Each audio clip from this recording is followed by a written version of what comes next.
ہم آپ کو ایک کہانی سناتے ہیں۔ سکون ہمارے اندر ہوتا ہے۔ ایک دفعہ کا ذکر ہے، طارق نامی ایک شخص نہر کے کنارے اداس بیٹھا لہروں کو دیکھ رہا تھا۔ اس کا ایک دوست وہاں سے گزرا۔ طارق پر نظر پڑی تو اس کی خیر خیریت پوچھی۔ طارق نے اس کے سامنے اپنا دل کھول کر رکھ دیا کہ یار سکون کی تلاش میں ہوں، گھر میں بیوی بچوں کے شور سے تنگ آ گیا ہوں، اب تو کان بجنے لگے ہیں، ٹھیک سے دکھائی نہیں دیتا، نیند بھی پوری نہیں ہوتی، جب دل زیادہ گھبراتا ہے تو نہر کے کنارے پہنچ جاتا ہوں۔ دوست نے مشورہ دیا کہ ساتھ والے گاؤں میں ایک بڑے حکیم صاحب ہیں، ان سے ملو، شاید وہ تمہارا مسئلہ حل کر دے۔ طارق اسی دن حکیم صاحب کے پاس پہنچ گیا اور اپنا مسئلہ بیان کیا۔ انہوں نے اس کی نبض چیک کی اور کہنے لگے، تمہارا علاج ہو جائے گا، مگر میں جو کہوں وہ کرنا پڑے گا۔ طارق نے حامی بھر لی تو بڑے حکیم صاحب نے کہا، گھر میں مرغا رکھ لو اور 3 دن بعد میرے پاس آنا۔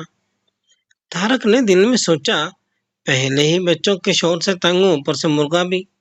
خیر، وہ گھر جاتے ہوئے کریم بخش سے مرغا خرید لے کر گیا۔ مرغا دیکھ کر بچوں کی تو عید ہو گئی اور اس کے ساتھ کھیلنے لگے۔ شور و گل بڑھا تو طارق کی بے سکونی بھی بڑھ گئی۔ 3 دن بعد پھر حکیم صاحب کے پاس پہنچ گیا اور سارا حال کہہ سنایا۔ اب کی بار حکیم صاحب نے کہا، ایک کتا بھی رکھ لو۔ طارق کے جی میں آئی کہ حکیم صاحب کو کھری کھری سنا دے، مگر مروتاً خاموش رہا اور کتا لے جا کر گھر کے باہر باندھ دیا۔ بچوں کا شور تھمتا تو کتا بھونکنے لگتا، وہ چپ ہوتا۔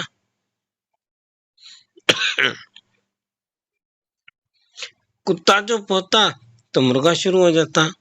سخت بے سکونی کے عالم میں تیسری بار حکیم صاحب سے ملا تو حکم ہوا، ایک گدھا بھی رکھ لو۔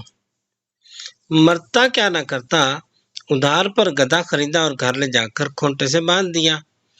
اب تو محلے والے بھی اس کے گھر پہنچ گئے کہ کچھ ہمارا بھی خیال کرو، تمہارے جانوروں اور بچوں نے مل کر ہمارا سکون برباد کر رکھا ہے۔ طارق نے حکیم صاحب سے فریاد کی تو فرمایا، گدھے کو فوراً بیچ دو۔ آدھی قیمت پر گدھے سے جان چھڑائی تو اس رات کچھ بہتر نیند آئی۔ دوسرے دن حکیم صاحب سے ملا تو حکم ہوا، کتے کو بھی چلتا کرو۔ ایسا ہی کیا تو گھر میں مزید خاموشی ہو گئی۔ اب کی بار حکیم صاحب سے ملا تو فرمایا، مرغا ذبح کر کے کھا لو۔ طارق نے ہمت کر کے کہا، حکیم صاحب ٹھیک ہے، میں نے آپ کی ہر بات ماننے کا وعدہ کیا تھا، مگر مرغا ہمارے گھر کی رونق بن چکا ہے، بچے اس کی وجہ سے خوش ہیں، جب تک وہ بانگ نہ دے لگتا ہی نہیں کہ دن نکل آیا ہے۔ حکیم صاحب نے اپنا حکم دہرایا تو طارق نے بجھے دل سے اس پر بھی عمل کر ڈالا۔